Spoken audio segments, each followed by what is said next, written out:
Voting അവസാനിക്കാൻ കേവലം മണിക്കൂറുകൾ മാത്രം ബാക്കി നിൽക്കെ ഇതുവരെ കണ്ടിട്ടില്ലാത്ത ചില വ്യതിയാനങ്ങൾ വോട്ടിംഗ് നിലയിൽ കാണുന്നുണ്ട്. ജിൻഡോയുടെ വോട്ടുകൾക്ക് എന്താണ് ശരിക്കും സംഭവിച്ചത് എന്ന് നമുക്കിപ്പോൾ പരിശോധിക്കാം. ഒന്നാം സ്ഥാനത്ത് ജിൻഡോ തന്നെ തുടരുകയാണ്. 5% വോട്ടുകളുടെ ഒരു ചെറിയ കുറവ് ജിൻഡോയ്ക്ക് കാണുന്നുണ്ട്. അഭിഷേകിന്റെയും അൻസിബയുടെയും വലിയ കുതിപ്പാണ് ഇതിന് കാരണം.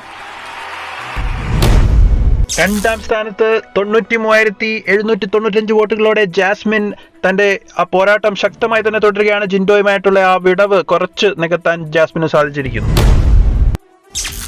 മൂന്നാം സ്ഥാനത്ത് അഭിഷേകിന്റെ വ്യക്തമായ മുന്നേറ്റമാണ് കാണുന്നത്. മുമ്പത്തെക്കാളും കുറച്ചും കൂടി വാശിയോടെ തന്നെ പൊരുതുകയാണ് അഭിഷേക്. അവസാന ലാപ്പുകളിൽ 4ാം സ്ഥാനത്തേക്ക് പിന്തള്ളപ്പെട്ടിരിക്കുകയാണ് അൻസിബ. ശക്തയായ ഒരു പോരാളിയായി മാറിക്കൊണ്ടിരിക്കുകയാണ് അൻസിബ.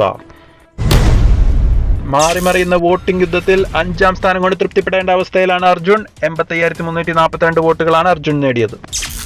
6ഉം 7ഉം 8ഉം സ്ഥാനങ്ങളിൽ വലിയ പോരാട്ടം തന്നെയാണ് നടക്കുന്നത്. 76,354 വോട്ടുകളോടെ 6ാം സ്ഥാനത്ത് തിരിച്ചെത്തിയിരിക്കുകയാണ് ശ്രീതു. തൊട്ടുപുറകിൽ ഡേഞ്ചർ സോണിൽ തന്നെ തുടരുകയാണ് ഋഷി. 76,087 വോട്ടുകളോടെ ജീവൻ മരണ പോരാട്ടത്തിലാണ്. ഏറ്റവും പുറകിൽ 8ാം സ്ഥാനത്ത് ഡേഞ്ചർ സോണിൽ 75,327 വോട്ടുകളോടെ പുറത്താകലിനുള്ള വോട്ടിംഗ് ജനവിധിയിൽ ഏറ്റവും 1ാം സ്ഥാനത്ത് തന്നെ എത്തിയിരിക്കുകയാണ് അപ്സര.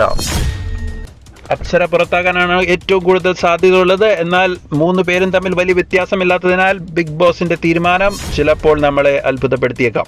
പ്രവചനാതീതമായി ഈ വോട്ടിംഗിൽ നിങ്ങളുടെ വിലയേറിയ വോട്ടുകൾ ആർക്കാണെന്ന് കമന്റ് ബോക്സിൽ രേഖപ്പെടുത്തി അറിയിക്കുക. അതുകൂടാതെ ഹോട്ട്സ്റ്റാറിൽ കയറി വോട്ട് ചെയ്യാനും പ്രത്യേകം ഓർമ്മിപ്പിക്കുന്നു.